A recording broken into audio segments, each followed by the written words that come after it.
Zoom. That's very interesting. Okay, let's get to the presentation.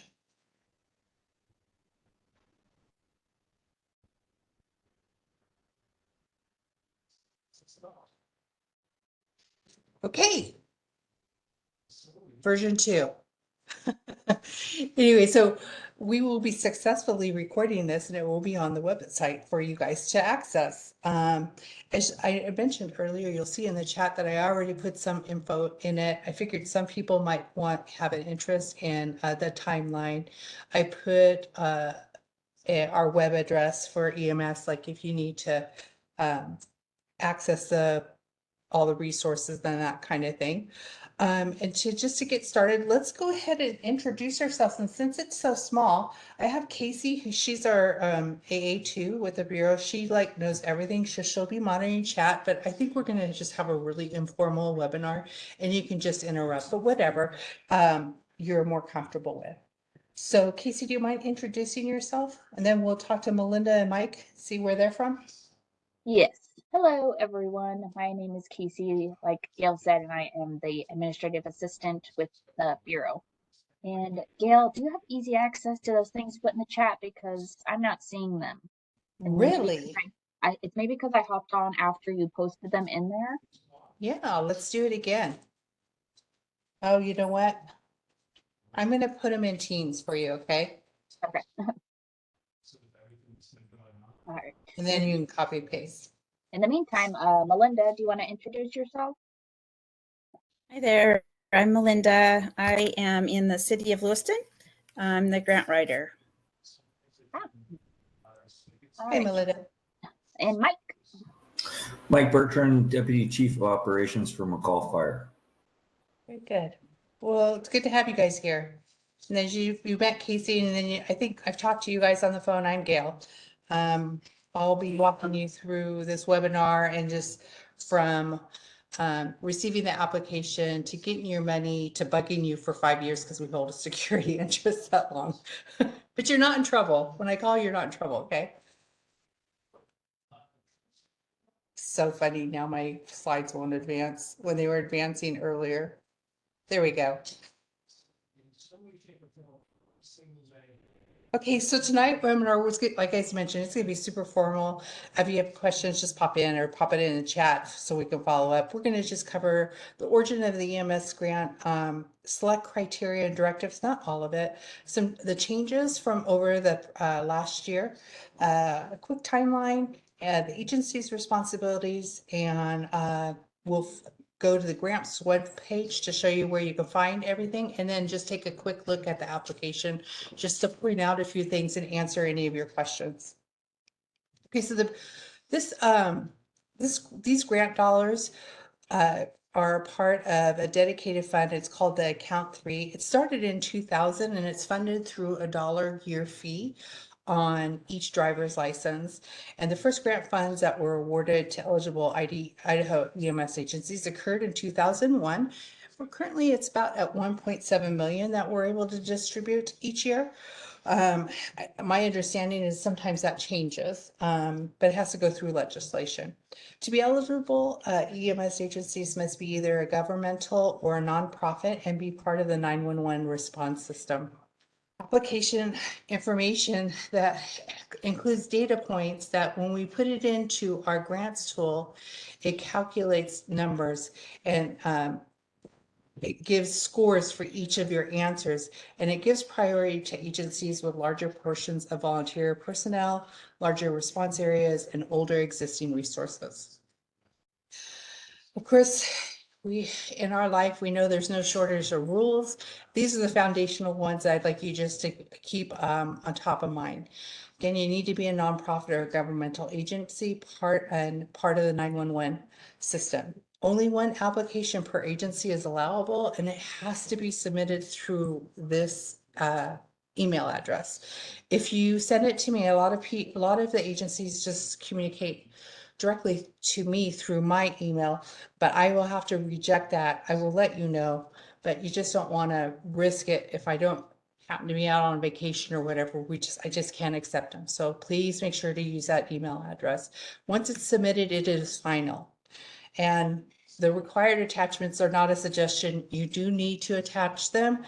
Unfortunately, I can't let you know if you missed a required attachment, and unfortunately, it will make your application ineligible. I have a checklist, and once we get to the application, I'll show you that to help you as you go through it, just to make sure nothing falls through the cracks. Missing fields, if you skip those, it potentially could, it will likely negatively impact your total score.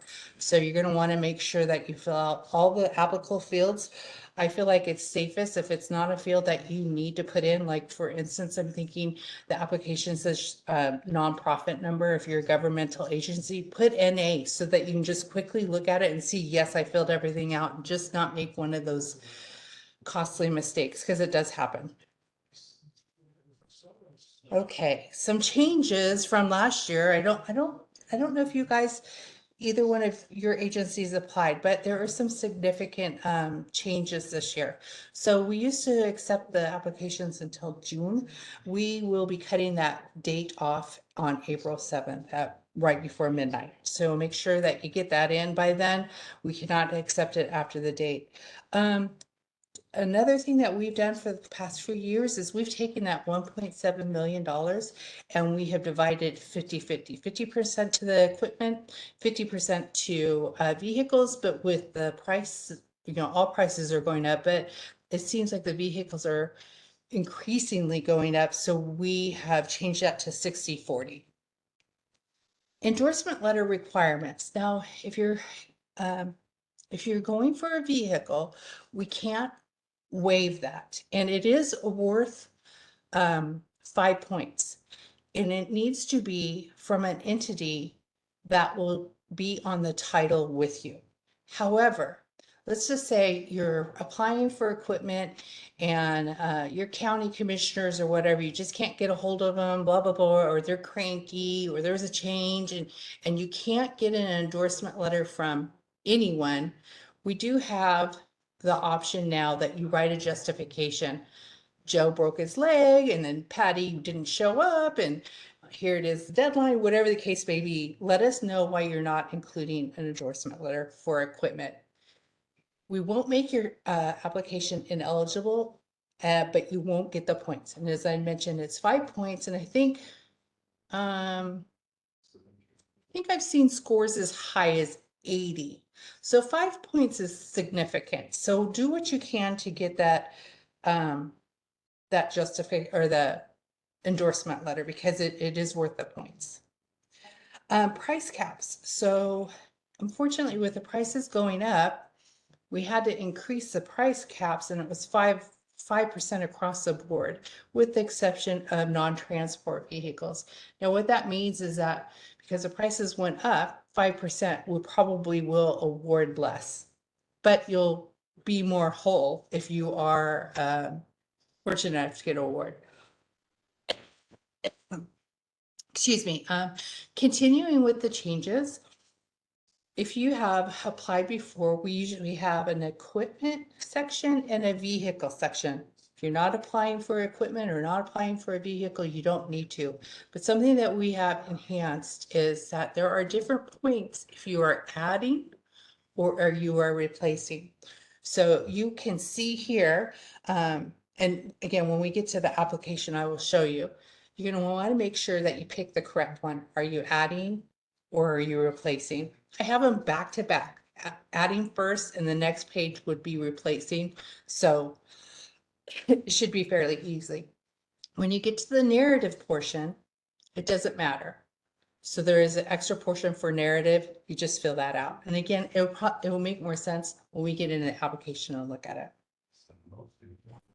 it. The final change things that I want to go over is part of the application is we ask for demographics. What's the population that you're serving? It is one of the fields that gets points. So we wanted to make it a level playing field because, well, Idaho's growing, right? So if everyone does from the last census and follows this process, it will be, I think, as equal level playing field for everyone. And again, once we get to the application, I have a step-by-step how to do it, how to find your population, the links to it, and that kind of thing. So it's pretty easy. It's going to just require just a couple extra steps.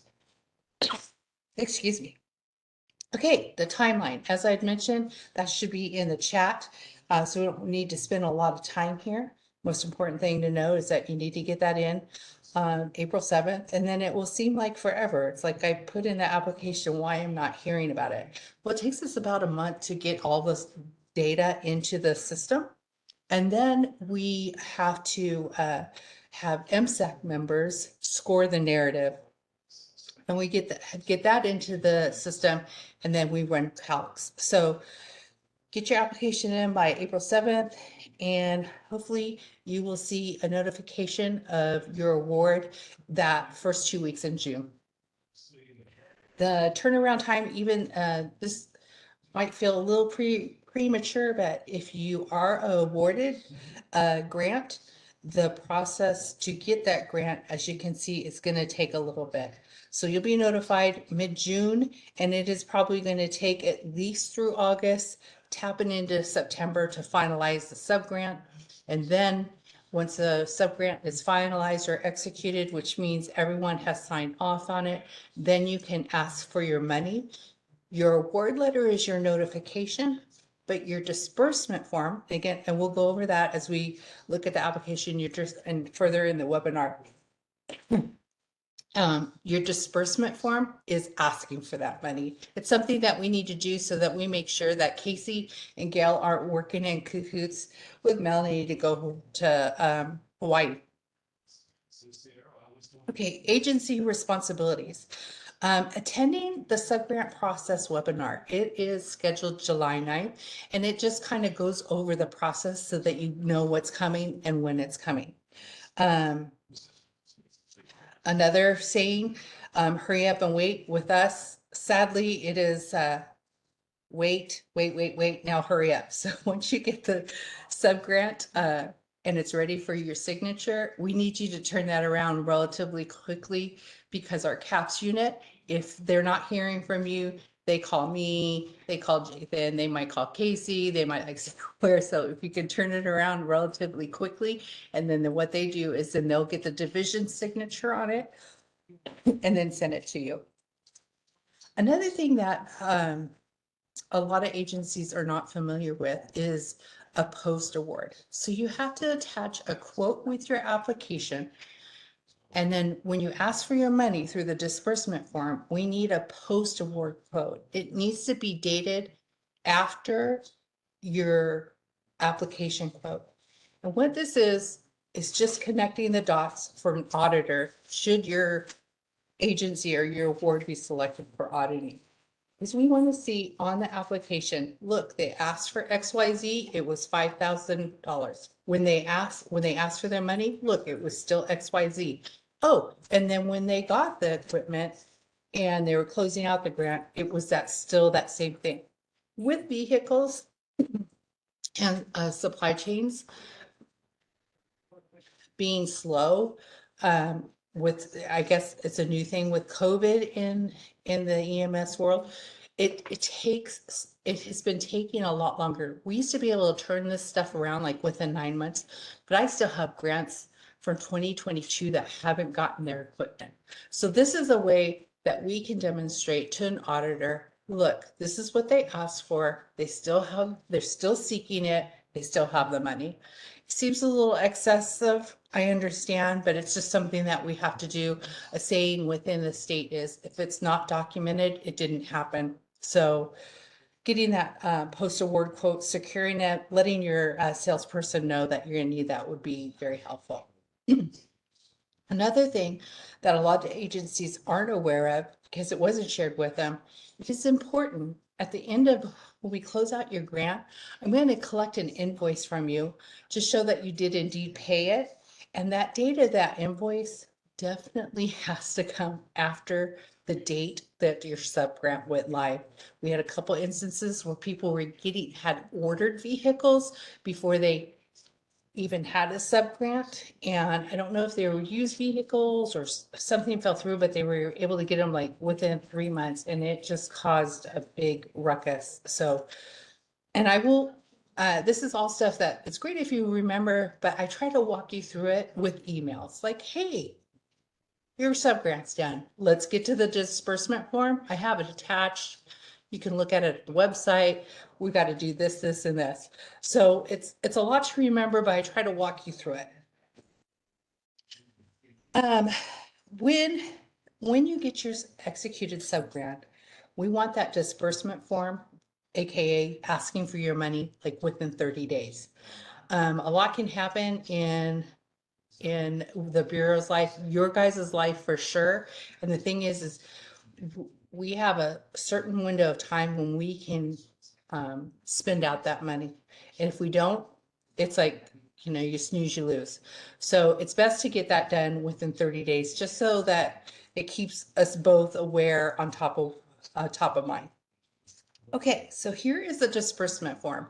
This is on the website. Like I said, I will send it to you to say, hey, here's a template. You don't need to use this template, but the information that it's asking needs to be on it. When I say disbursement form, just think like your agency is invoicing the state for the money. We just don't call it invoice for legal reasons. The state actually has a statute where it is against the law for us to disperse grant money if you have not incurred an expense or expended the service. You getting the equipment, that's a service. You're not expending money. So we just to keep it clean and cut and dry, we call it a disbursement form. Okay. Here's the requirements. Again, you don't need to remember this. This is on our website. And like I said, if you have the capability to create an invoice, as long as all that information's on there, we'll pay you. Okay, so we have a new EMS grants page. I don't know if you guys have had an opportunity to look at it. It has a lot of information that we're discussing here and other resources like frequently asked questions and that kind of thing. Links to your forms, links to past awards, lists and that kind of thing. So I encourage you to check it out. It will have this webinar. It will have the application, the guidelines, the timeline, reports and awards, and the FAQs, as I'd mentioned, and just overall general grant resources. So how do you get there? Well, health and welfare, idaho.gov, select providers, select healthcare professionals, -emergency, scroll about halfway down the page, select, it's a lot. Or you can just do idahoems.org. If you guys don't have any questions, I thought we would just go ahead and go to the website and pull up the application and walk through that. Are we good? We have a facilitator who always says, Casey, you're probably tired of hearing it. Silence is consensus or something like that. So without anyone pop in on it, I'm just gonna go ahead and go to that page. Let's see. It's up on mine, but I need to get it on your guys' screen. So I'll stop sharing.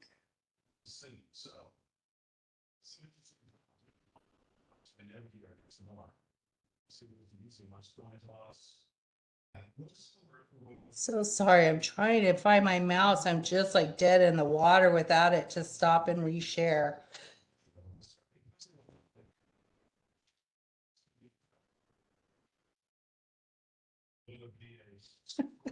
Oh, there we are. Okay. Stop. Reshare.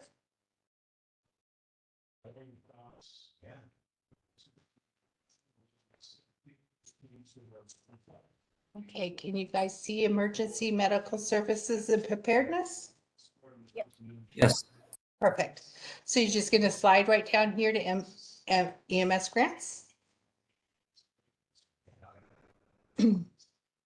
Scroll down over here.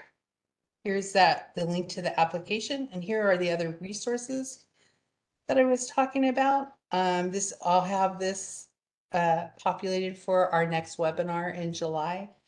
And then all of these expand with a lot of information. And then if you go down here, there's your forms that you need. The reports, that's like the past list, so you can see what people are requesting or that kind of thing. Okay, so we will go to the application. Hopefully, looks like it's populating on your guys' view, correct? Yes. Okay, and what I would suggest, I have heard, and this is going to be dependent on your own, IT people, but my suggestion would be make sure you download this. Don't fill it out here, and this is how you download. When you hit that, something up here will pop up and say it's downloaded, and you can open it up, save it on your own system, so you have it. When you send it off to print, you're going to want to make sure you save again so it doesn't clear. I have set this form to with an icon to reset, but you just don't want to rely on technology. It will forever let you down. It's been my experience. Okay, so let's see if I can get this scrolling. Lost mouse again. There we go. Okay, that's just the rules. And we kind of went over them. I give you a very high level highlights on the changes from the previous year. Here's your checklist of required attachments. This proof of vehicle ownership, this is for, as you can see, if you are replacing. So it doesn't apply to anyone, but you can, like I said, you can check it off or write NA so you know that you got everything. Some additional requirements that won't make you ineligible, but these are absolutely necessary for you to get a subgrant. And just if you have it, I would highly recommend that you submit it with your application. But just know that some people don't have the UEI number, and it takes a little bit, but we will not kick your application out if you are missing the UEI or the W-9, but we will need it before we can get a subgrant going. This first page, everyone needs to fill out. It's like your cover sheet. Here's the stuff about the demographics. I've included links to get you to city and town or county. When we get to the end of the application, there's a step-by-step. It will also kind of highlights the instructions there. Here's a very big thing too. It's my understanding some people forget to do this, but you're going to want to make sure that you update your iGEMs because those numbers are crucial to your scoring. Your financial and operating information, it is for your last fiscal year, completed fiscal year. So I had an agency who called me and their fiscal year ends in April. And so she was just like, I'd be so close. And I'm like, yeah, but it has to be your last complete one. Okay, and this is where I was telling you. So adding, so we're at the vehicles are first. So if you're going to be adding a vehicle, you're going to be filling out this one. But if you're replacing, you're going to select this one. The information requested, some of these fields will just populate because you've already filled it up higher in the application, but make sure, just put your eyes on each of these fields and make sure something is in them.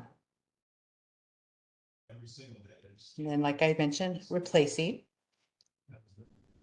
And then right here, narrative, whether you're replacing or adding. So the equipment follows the same concept, guidelines. Everyone's going to fill out this first page, whether you're adding or replacing. And then as you'll see, adding, replacing. I need to talk more about my need. And what I'd like to do is point out, so if you guys aren't familiar, so you can apply for just a vehicle. You can just apply for one priority, equipment priority. You can apply for both. It's entirely up to you. They compete separately. So vehicles go against vehicles and equipment goes against equipment. And as I mentioned earlier, we have different buckets to apply to that. Look, for priority one, we have that would be your highest, most need. Not only can you apply for multiple pieces of equipment in priority two and priority three, different types, but let's say you want to do radios or gurneys. Even though it's priority one, you're not limited to just applying for one. So you don't need to say, I want one radio on priority one, my second radio on priority two, third radio on priority three. You're allowed to request multiple similar items on one priority. But what kicks in as a way to so one agency doesn't take all the money is that these are in the price caps, that as an agency your maximum dollar amount is 40,000. So that's how that keeps that even. So priority one, you get my. So priority one is going to be your biggest need, what you need. I would suggest go ahead and putting in a priority two if you do have equipment, you have a Christmas list. But I'm going to be honest with you, with the last year, we funded, the funds were exhausted before we got to priority two and priority three. And that has been the case the last few years, but there were years that we were funding into priority threes. So I would hate for you to miss out on an opportunity if this happens to be one of those years that the priority one requests don't spend out the allotment of money that we have. Okay, so same concept. Here you got your cover page for everything, whether you're adding or replacing an extra dialogue if you need it. You don't need to use it. In sitting while people watching the panel narrate, they're being concise is great. Being way too concise and copying and pasting the same need between the priorities is not appreciated. They're really interested in knowing your guys' story and why you're applying for the funds to cover the equipment or the vehicle. Okay, signature page. Oh, I had forgot to mention that. Up here at the top, it says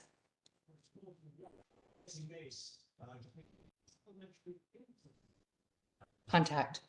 This doesn't, it depends on how your structure is, but this doesn't have to be the administrator or director or whatever. This is the person that I need to talk to throughout the grant. Like if I need a monitoring check-in, or the address that is in the state controller's office is not matching your address, whoever that frontline person is, that's who you're going to want to put here. That's going to manage the grant. For a lot of us, it's going to be one and the same person because of the multiple hats. But if you have a organization where, let's just say it's administrative support, that is going to be the primary contact, treasurer or whatever, but they can't sign, they're not the one who's filling out the application or whatever, that's where this person would put their information. Okay, price caps, they're here so you can tell how much you can request for whatever you are submitting on your application. So, Gail, I do have a question on this. yeah, sure. So it shows individual at $40,000, and then it shows a system at $128,000.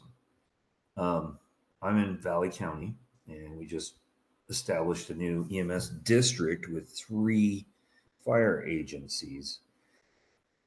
how does that work for us? Do we each need to apply for the same equipment, or is that a system application? Yeah. So this is a very hot topic with a lot of ins and outs. What is a system? What is an agency? So your three individual agencies that are under the system, do they have their own identity in iGEMS? Currently, yes. Then but you we're are good. For right now, this is how we're going to do it this year.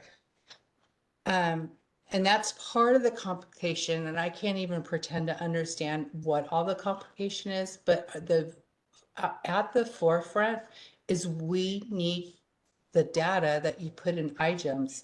And there are systems that have multiple locations and agencies, and they're just rolling it up in one, right? So how do we make sure that the 10% of calls that they're claiming truly did go to that one agency? But as long as you guys have the individual identity in iGEMS, what you'd want to do is file individually.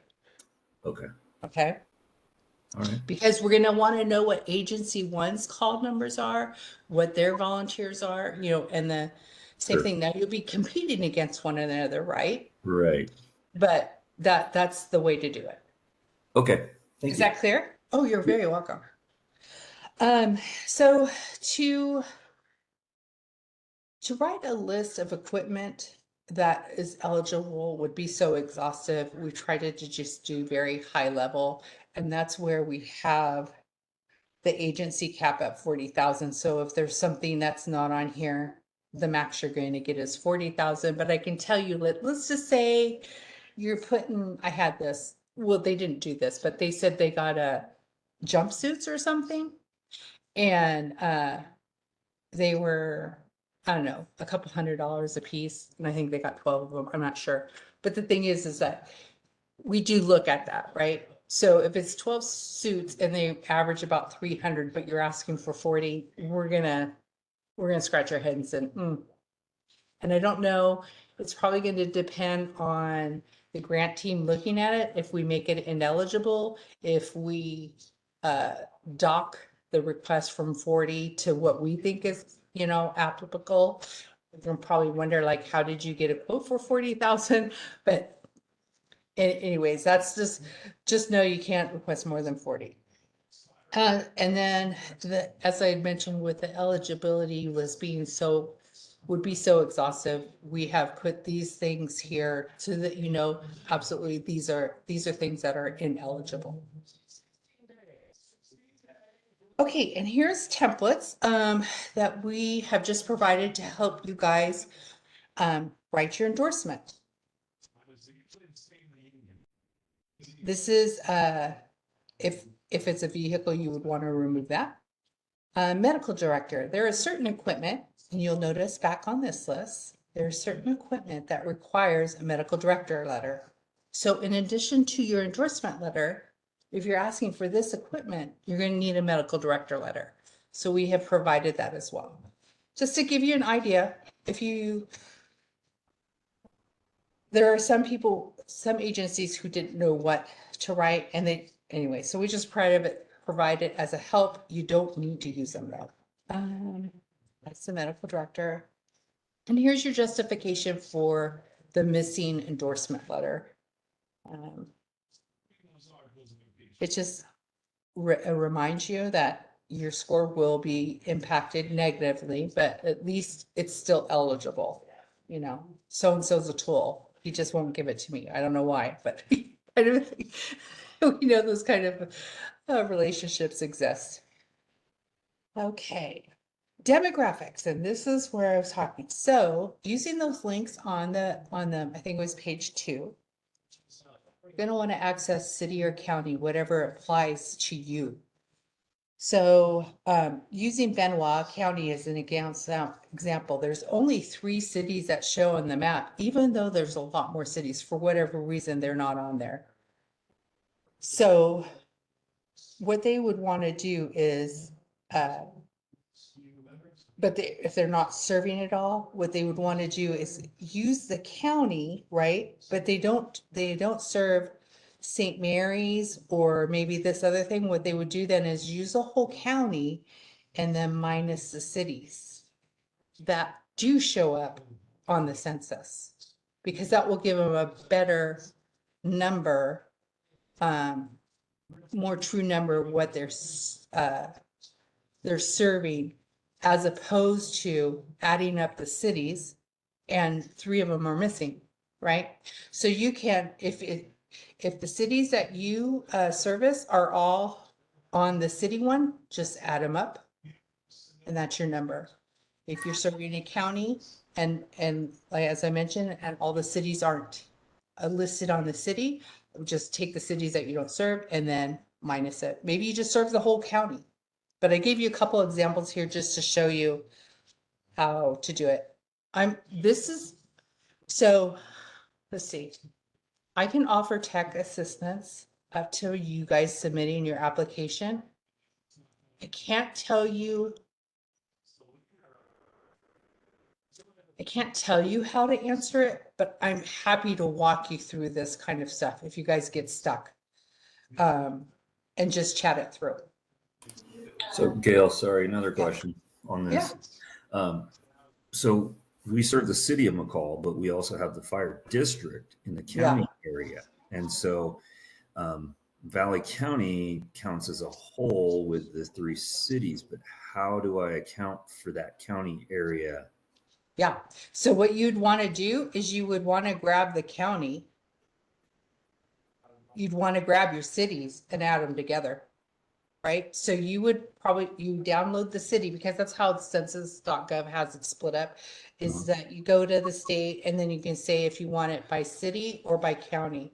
So you would download your cities, highlight what cities you serve, and then you would want to download the county. Oh, wait, I see what you're saying, because that's probably going to grab the cities. Yeah. Because I serve McCall, Yeah. but then I serve a county area in Valley County outside of the city of McCall. And so Yeah. how do I get an accurate number there? So, entertain me. I'm sorry, I'm not real good on geography. Is McCall in Valley County? Yes. So Cascade, Donley, and McCall are in Valley County. Okay. So we have that Valley County census. Yeah. But then the city of McCall, which we serve, but we also serve a large district outside of just the city itself. And that wouldn't be incorporated into the county population? It is, but then I have the whole county population, which includes Cascade and Donley. But you don't service Cascade and Donnelly? No. Okay. So what you would do is you want to take Valley County then. Okay. You would go to Valley County and then minus Cascade and Donnelly from the city population. Okay. So I take the city populations out. Okay. The problem is all 3 of us service county areas outside of the city limits.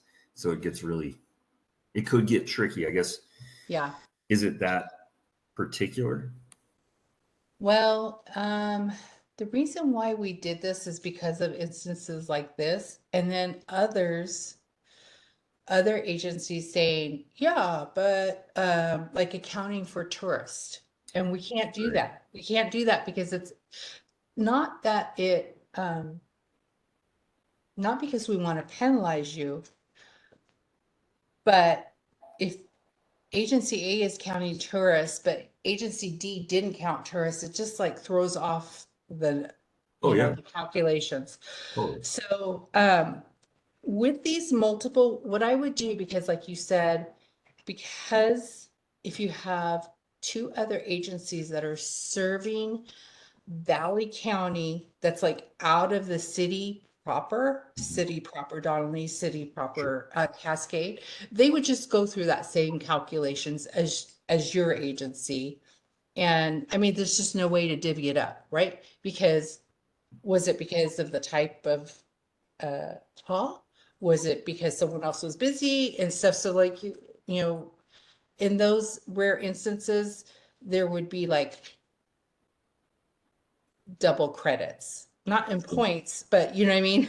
But at least it's the most like what we have determined, unless we hear otherwise, right? That seems to be to create the most level playing So field. what I think I hear, the three of us are going to apply, but we're Mhm. working collaboratively. So if we sit down and look at our city propers and then whatever's left and we agree to divvy it out, it's not going to look bad Nope. because it's not looking like we're trying to double up. Nope. What I would do is I would just write that.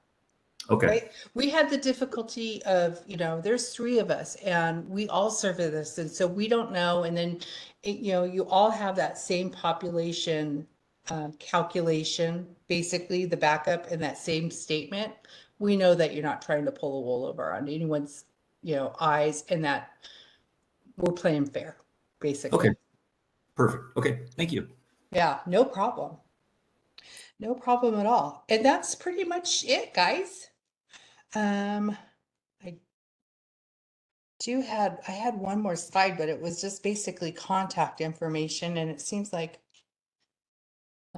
my technology. Let's see if I can find it. Share.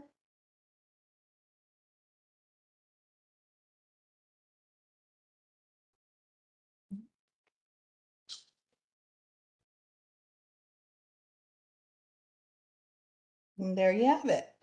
So happy to take emails, not applications. Emails to me. But the application and grant, make sure you send it there. It always helps as you guys want, if you're notified that you're getting an award, please, please, please, please include the grant year and the name, the agency name and subgrant number in your communications. That way I can look it up before I give you a call back. Right now, we have to monitor these grants for a term of 5 years after you get the equipment. So, you know, that's 250 grants, and there are people who jump agencies and also serve at multiple agencies. So it's just always very helpful if you could include that information. It's a little bit more efficient. Like I said, I can look up the grant and before I get back to you. Those are my two numbers. The 208-334-4002 is at my desk phone. I work a hybrid schedule, so I always encourage people to use the cell phone because I just don't trust that the transfer might go well. I might forget to forward it, that kind of thing. I always have the cell phone with me. And then also I feel the beauty of the cell phone is you can also shoot a text if it's just something real quick, kind of a thing. That's pretty much it. Hi, Happy to Gail. answer. Yes, This is Melinda. I do have a couple minor sure. questions. The threshold for the equipment costs, the equipment that we're looking at is much higher than what the threshold is. Is that normal? Like we're looking at a ventilator and the threshold is 4,000, and the quote we got was for like 13,000. Yeah, there are two different ventilators on there. And you need to make sure that you're licensed. It's not sharing.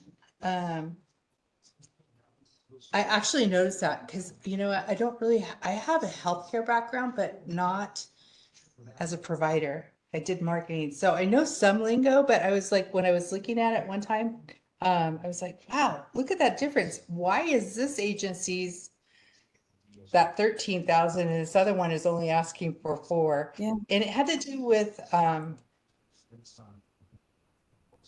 see, is it showing? I want to get back to the app. Oh my gosh. There we go. Where's the mouse?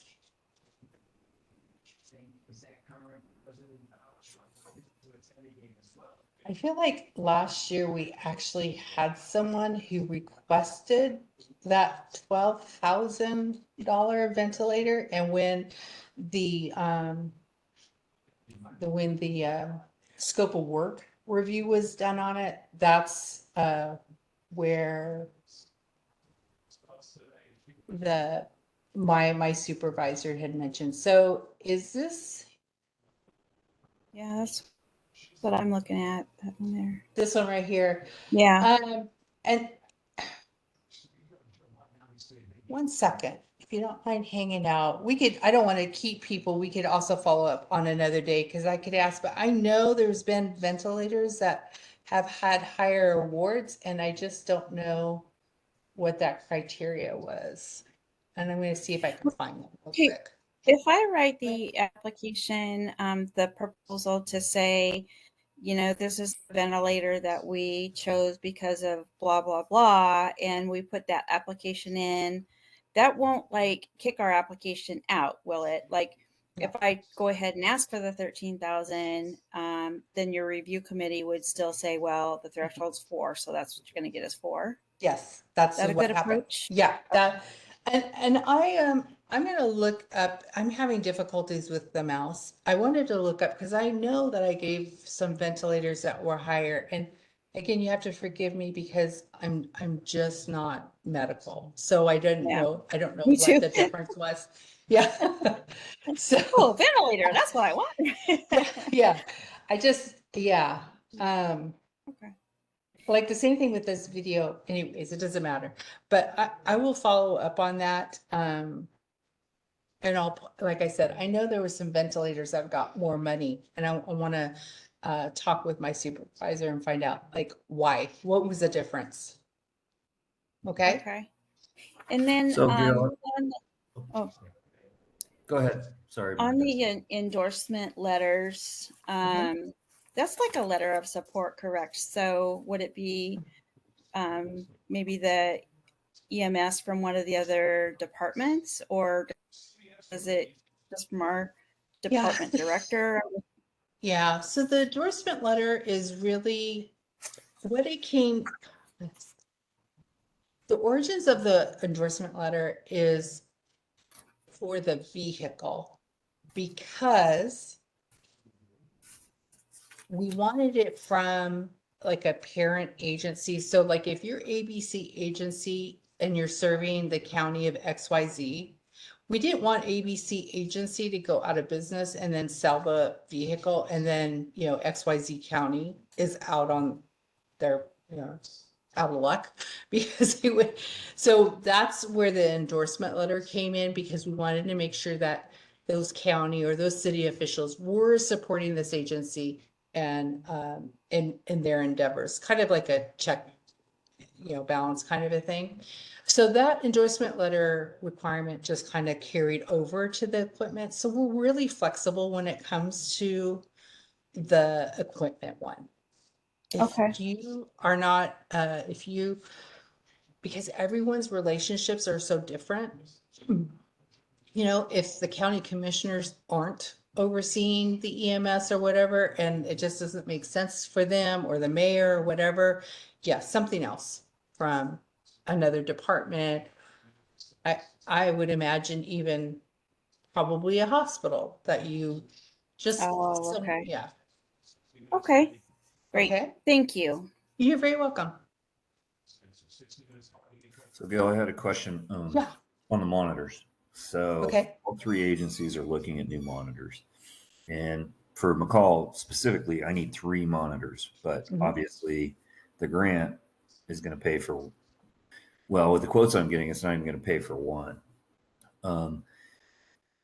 I can still put in for that. So, it sounds like tailing off of Melinda's question, if we put in for it, we could get that $40,000 cap Mhm. for one. But do I need to show the quote just for one, even though it's going to be more like Melinda said? Or should I show the full quote for 3, which is what I would end up having to order if I got the grant for one even? I would do the full 3 just Okay. because of just data, right?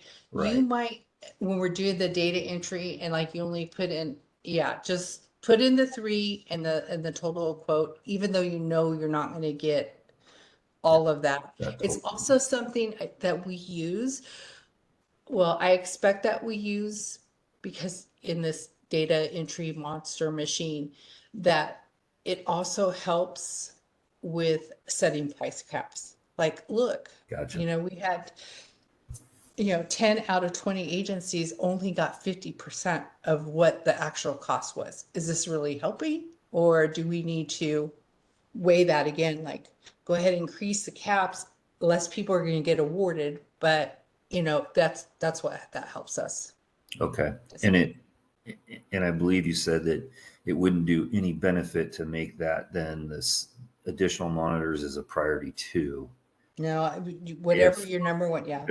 whatever my number 1 is, if I get awarded, but then if you go down to a priority 2 or priority 3 level, hmm would we have any consideration for those additional monitors?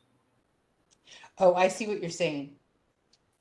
So you want to get 3, and if you can go If I get max with awarded priority one, 1, yeah. yeah, but then you get into priority 2 awards, would Yeah. there be any consideration for those additional monitors under that priority 1? No, so what that would be basically like gap funding, and that's not allowed. Okay, So it would be almost like a brand. It'd almost be like you were doing 2 applications because it'd be similar. sure. Okay. I'm trying to Yeah. work the angles. No, I totally get it. It's just it's very interesting. The each round, the questions that you hear is like, didn't even think of that. And you think you resolve it, and then, you look at it at another angle and you're like, oh, that's Sure. a good point. Thanks. So yeah, no, I would, if you're going to submit a priority 2, just find something else that, Okay. that maybe you guys can cover, right? You can cover it, but having it covered with grant dollars helps you free up money for the gaps that you are incurring in the priority one. Yeah. Okay. Okay. Awesome. Thank you. You're very welcome. Any other questions? Okay, well, I'll just hang out. You guys just drop off as need be, and I know sometimes I'm shy and I don't want to ask questions in front of other people. So if you want to hang out, I'll just hang out until you guys are all gone. Thanks so Thank much. you so Really much. I appreciate it. Yeah, thank you guys.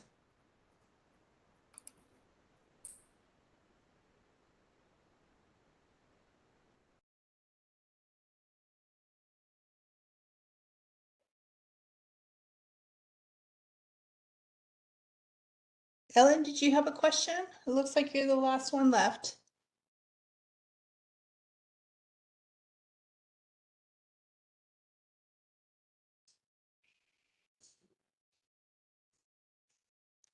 I cannot hear you if you're talking. Oh, unfortunately, not able to hear the audio, but in following the documents, I try to listen to what okay.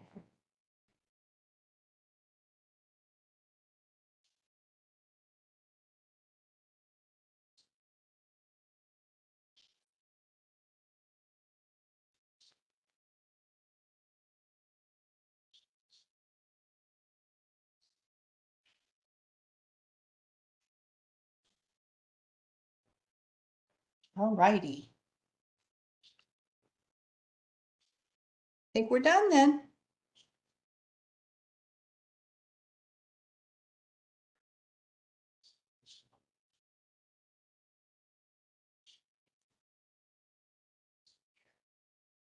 Here we go. Stop. I wonder, Ellen, I don't know if you're, I wonder if she hasn't, maybe she did disconnect, maybe she's just closed her computer or something.